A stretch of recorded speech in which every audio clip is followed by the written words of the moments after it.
Hey there guys, what's happening? Elton McFall here. Beautiful day here in Montreal. It's been really comfortable the past couple of days compared to the whole month. If I sound all hollow, it's because I'm almost talking into my arm here. Because I'm literally lying down next to this curb to bring you these very realistic shots of this model that, yes indeed, I finished today.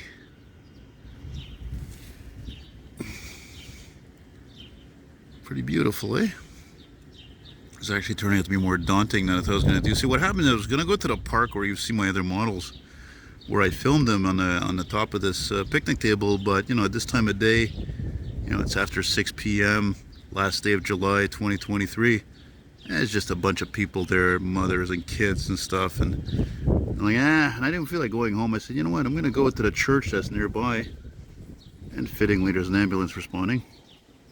I'm like, well, you know what? I'm walking over here. I'm like, there's nobody here. Building is not really old school, but it seems to suit with the red stripe and all that. So let's do that instead. Let's do this here. This is an excellent kit. I gotta tell you, I think this could be the best AMT model I've ever made. There's almost no flaws. I mean, it's funny because this is actually a police car kit.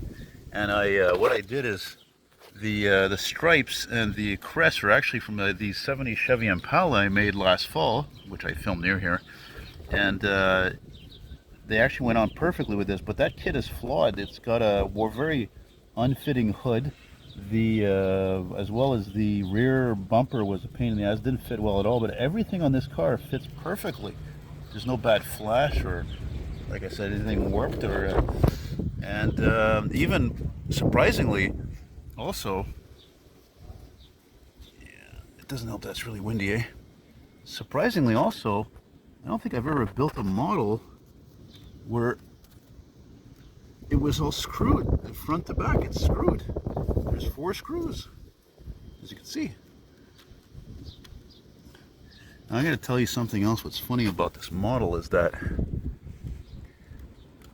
like, the red looks great, right? It's a Tamiya Italian red. It's beautiful. It's perfect. But when I got it, because I live in such a bloody dark apartment, I actually thought it was the wrong color. I thought it was dark red, honestly. And I bring it outside. I took some pictures on my Grundig radio with the low sun, about an hour ago, and I'm like, no, it's perfect. It's perfect. It's like, oh, I bought the wrong red. I bought a dark red. That's not what I want.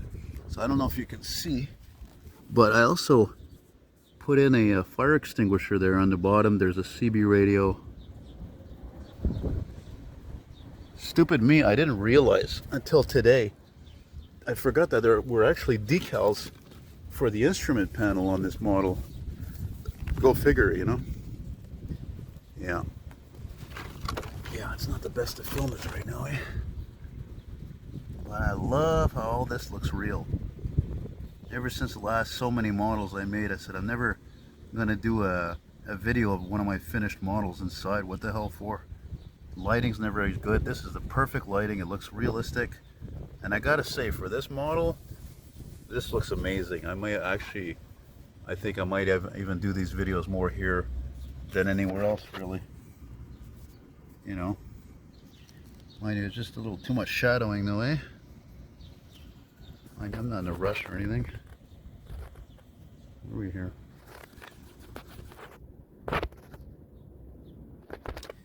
And for power, you got your 429 here. If I can get the damn hood open. Even the hood opens and closes really tightly. See? So it's funny, obviously they got this motor from a 70 or a 69 Mustang Mach 1, something like that, because and no Ford Galaxie like whatever have a motor like this unless somebody hopped it up that way as the car's a sleeper, of course would not be impossible, so anyway. So what else can I tell you? Yeah, if you remember seeing my last model, the International Cab Over Truck when you compare a regular enamel paint from a Canadian Tire to this, it doesn't compare, because these types of paints, you know, like, I think they're the best when you're doing stuff like painting frames or interiors or whatever. But when you're doing, you know, body, it just comes on too thick, too easily too thick. It's very easy to screw it up. But these Tamiya paints, hang on a minute, guys, I gotta close that properly. Yeah, these Tamiya paints, they're just nice and thin. Everything goes on nice and really thin. You know, maybe it's me, I'm wrong, but you know, I had no doubt that this is just an old re-released model from back in the day, from 1970 or whatever. But I don't know, again, it's so well executed. I really wonder, is it really, actually the hood's not going back on here very well on this side. I don't know why it was before. Now there we go, but it is very tight. Give you another view of the underneath. I just love that red in the bright sun, at the low sun. It's just fantastic. I don't know what else to tell you, but yeah, so the engine, like I said, 429 if I didn't mention it. Decals went on very well. I knew they were going to fit perfectly too, even though they're from an Impala, because again, it's the same size car. You know, when it was competing against other, you know, the Galaxie against the Impala, it's just it was the same old song and dance for the last, you know, more than 10 years. And yeah, I don't know what else I can tell you. It's just even the interior it's actually a Tamiya. It's like, it's, you know, one of these military type of colors, you know, this khaki color, and it's a Tamiya. You know, paint. It's one of the little bottles there. It's an acrylic paint by hand type of job. So I wanted to do that because I don't like using too much spray paint. It makes too much dust. It's a pain in the ass. And actually, the only mistake I made on this guy, come to think of it, was that is that coming? The only mistake I made on this guy actually was that the if you notice, with the exception to the hood, like the roof and the trunk, they're dull. I didn't paint it at the right angle, to be honest with you. Actually, ideally what I should have done, like the Impala and the 70 Impala I built, and as well as the before that, the police car, the Monaco, I should have sanded it down. I didn't. So, but considering I didn't sand it down and put a couple of coats on it, it still looks great. Again, very, very happy with it. Happy to bring you guys this, and you know, there, just to show you I'm not kidding. I'm lying on the ground, and there I am. Here I am. Yeah, need a shave. That's it, man. Beautiful sunshine. I think I'm actually gonna go out and get the Schwinn on, go for a rip. So thanks for watching, guys. Take care. Adios.